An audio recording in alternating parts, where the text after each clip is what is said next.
Open road.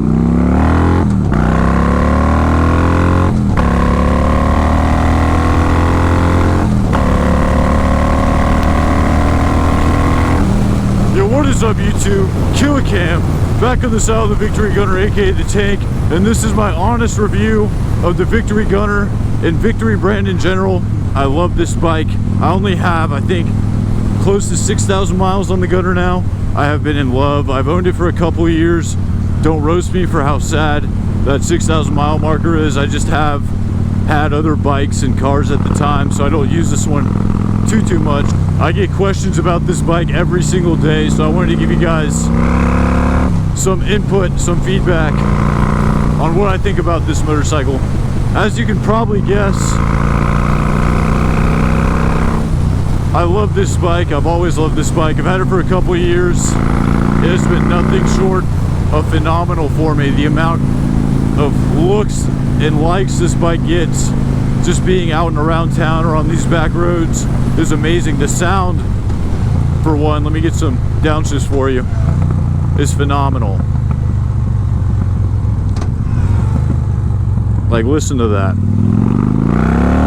Stage 2, straights exhaust from Victory. The baffles are out, of course, because who needs those? As far as comfort goes, you cannot ask for a more comfortable bike for your price point. I purchased this bike around 13,000 mark MSRP, and now you're seeing them used online from that 6,000 and 8,000 range here in America, which is just insane. The bang for your buck that you're receiving if you purchase one used is amazing. The only real complaint I see online about this bike or Victory in general is the non-ABS models, which, to be blunt with you, this bike doesn't need ABS. It has a big enough brake system in the front. It has a giant rotor. No, it's not dual-sided, but it has a giant rotor, and these brakes are all you essentially need. Plus you have this giant 106 cubic inch motor that is going to stop you as well. I find myself engine braking a lot more on this bike, knowing that the bike has no problem handling it.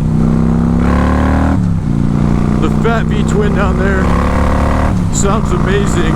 It's taken myself, a sport bike rider, to the cruising platform with ease without being super tired of this bike. But at just under 700 pounds, you can still flick this thing in the corners, and it has a big enough motor to back it up when you're throttling out, which is just beautiful.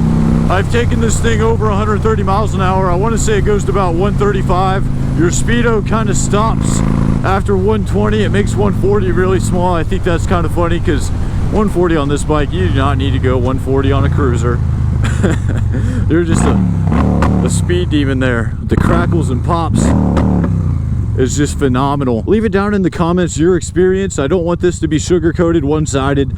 I'm not a Victory rep. I do not work for Polaris or Indian. I'm not selling you this motorcycle. I just like the honest feedback. The majority of you clicking on this either already have the bike or are really looking into this bike, and I think this bike is a steal at that price point that we talked about. So leave your honest review of the 106 cubic inch down below. And there we go.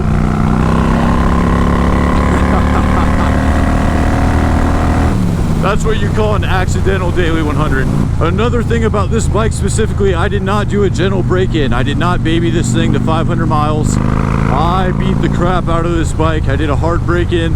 It probably has 200 plus daily 100s done to this bike. I purchased this bike to ride this bike. And that's just what we're here to do. And excuse my roads, I haven't found the most curvy roads yet. I'm not in the mountains, but I try to enjoy what I have. In my honest opinion, I think this bike is phenomenal at that 6,000, 8,000 range. If you can get it with low mileage, this 106 cubic inch motor, I have seen no signs of literally anything. I don't know if I just got the best model there is. I am no bike mechanic. I do not open my bike up. I am not tinkering with the inside. This thing is honestly lucky if it gets oil changes on time. I am just that type of rider. I buy these bikes to ride them. I will keep this bike forever. It will always be in my garage. Just the looks and the appeal will never get old for me, and the sound.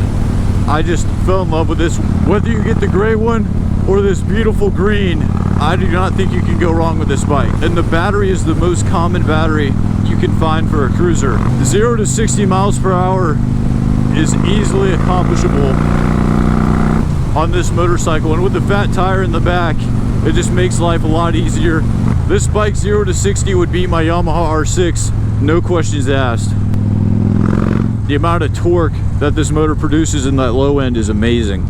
And at that 700 pound mark, I know that sounds extremely heavy, but it is planted in the corners. You can take it with confidence, you can scrape those pegs. And the seat height's only 25 inches. I Googled that this morning because I knew it was kind of low. I didn't know how low. I'm 6 foot, I sit nice and comfortable. You can sit nice and proper on this with the stock bars. I love the stock bars. Eventually I would like to get a straight bar look, just to kind of make it look like a true bobber. And excuse this bike right now, she's a little dirty. We have a lot of pollen going on, and she stays under the bike cover majority of the time. As far as Victory bikes go as a whole, I think it's still a great bike to invest in. I think it's going to be more of a long-term bike. I wouldn't be looking at this bike to purchase and then trying to resell it. I don't think you're going to have too big of a market for it.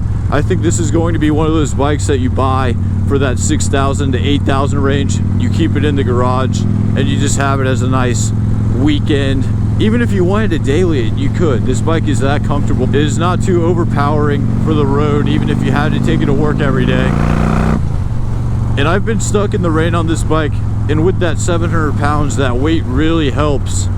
I just want this video to help anybody looking into this bike, honestly. And as far as parts goes, I know there's still tons of aftermarket parts. Check out Lloyd's. I don't know if it's Lloyd's, Power Sports, Motorsports, whatever it is. I'm gonna put their link in the description just to show you how many parts are available still for these bikes.